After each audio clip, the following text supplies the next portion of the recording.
VC specific. And for all the latest happenings at Seed Space, we're joined by Cathy Lyall. Catherine, welcome to the show. Great to have you back on.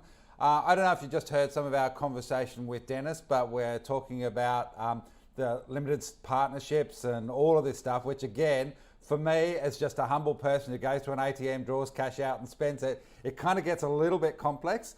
But I do want to ask you, because you occupy this space on a daily basis, can you offer some advice to founders as they start to think about perhaps their first capital raise and what they need to keep in mind, especially as they take on investment? Definitely. Thanks, Simon. So first of all, I would say the fintech ecosystem at the early stage in Australia is evolving.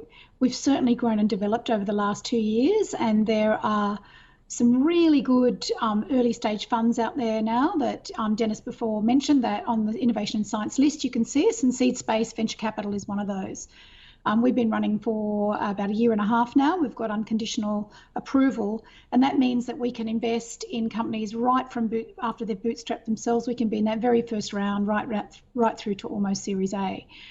I'd say for founders that are starting out on their journey, it's really important to do a couple of things. First of all, understand the language of pitching, understand what data and information that VC funds particularly are going to need from you, and really do your research about what type of VC fund you want around the table. Depending on what sector you're in, what type of technology you have, you might prefer certain VCs over others because they've got networks and experience, and they can open up and give you sort of that advice and lend their experience. But I would say it's a really challenging ecosystem for it's and very competitive in Australia too for startups, because we don't deploy an enormous amount of our capital as a percentage of GDP to really early stage companies. In Australia, I think we're around 3.4% in the 2019-2020 tax year, which ranks us at 22nd out of 37 OECD countries. So we're very low compared to our peers offshore. So there's a lot that we're doing and advocating for at Seed Space, including tax concessions and things like that, to really help improve the ecosystem overall in Australia. So, Catherine, again, I'm trying to get my head around this a little bit. When you talk about the tax concessions, are we talking about it from the investor side, from the startup side? I know there's been a lot of debate about employee share schemes and the tax liabilities there along the way, which is an important thing when you're trying to encourage talent to join your startup. Where are these tax concessions you're lobbying for sitting?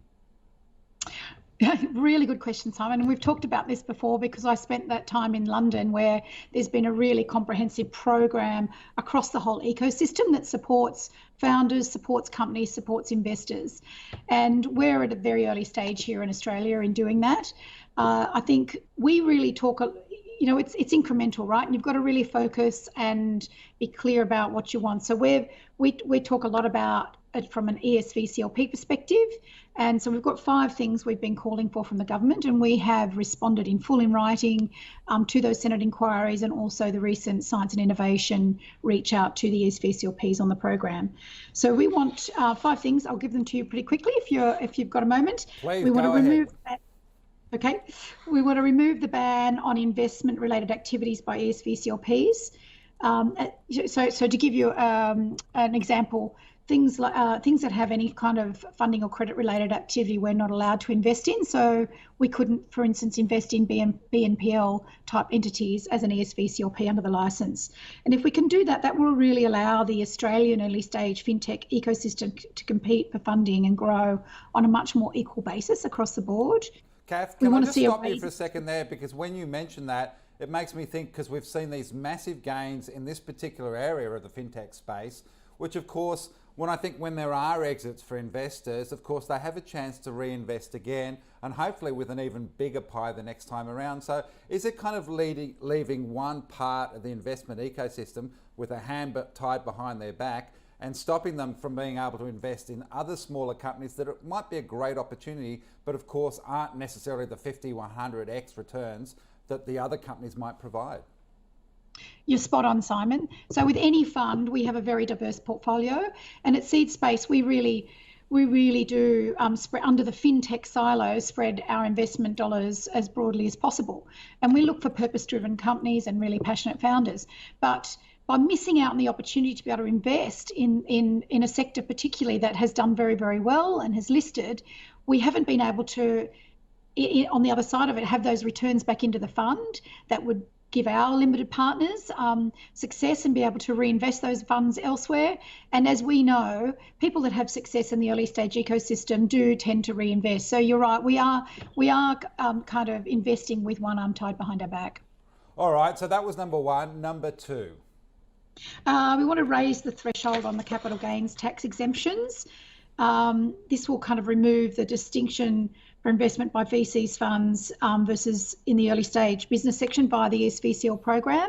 So we need to get those up and matched. If you go offshore, for instance, and I think Dennis touched on these, I only heard the end of his piece there, but if you look at the UK, for instance, in a seed enterprise investment scheme, it's a 50% tax credit straight back. There's zero capital gains and no inheritance tax. So I would really like to see the government benchmark our programs as far as these taxes against our peers, our close peers offshore, and then at the very least harmonise. Ideally, we would do better because that would give us a chance to really steam ahead. I'm kind of interested at this point, especially when you do that example. We've seen a lot of international venture capital coming into Australia. Are the local investors playing on a level playing field? Because as Dennis outlined, there seems to be this opportunity from a tax advantage point of view for international investors to come and back Australian companies that Australian investors don't have. Yep, I totally agree. And that's another point to add back to your earlier comment around the entire ecosystem. If you go to places like Singapore or the UK or even the US, there are really comprehensive programs, 11, 12, 13 different programs that don't just touch on specific tax areas.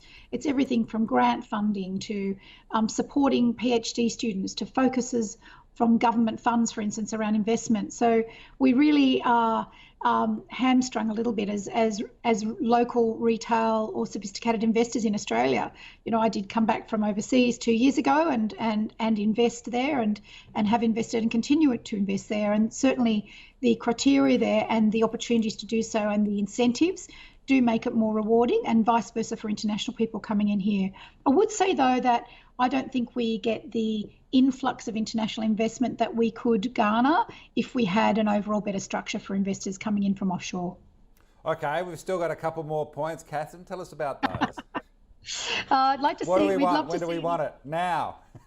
Now. Look, we'd want to see the ESVCLP tax offset sorted, right? We talked about the peer jurisdictions and about benchmarking those.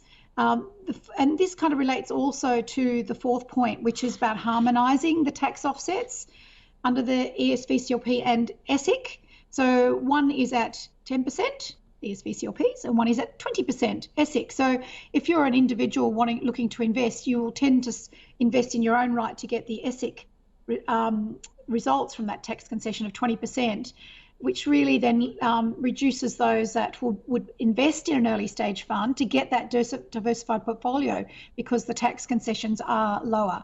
So we would like to see those harmonised, and we'd also like to see those increased.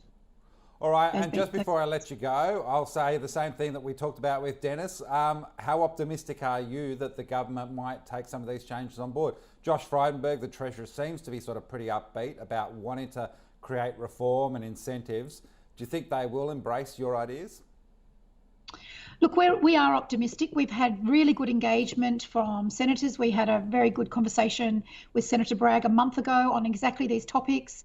The Senate inquiry has been very robust through my role on Fintech Australia board. They facilitated a conversation with the team looking at those inquiry points. They took on board everything we have to say, and particularly the fifth point, which I didn't get to, and that is using our sovereign wealth fund, the future fund, to actually delegate responsibility for investment in early stage VCs to the very robust and very excellent Australian ESVCLP community and VCLP community. At the moment, they deploy funds to 14 funds. They're all offshore and none of them invest in the Australian ecosystem. And this is at odds with all our peers internationally. So if we can fix that, that'll make a big difference to the money circulating in the ecosystem. Look, I can't count the number of times a politician stands in front of us and says, look, we're not keeping up with in international areas in terms of tax reform and GST and everything else. So I reckon we should be on a level playing field with international companies when it comes to investing in Australian startups. Cathy Lyall, thanks for joining us from Seed Space. Thanks, Simon.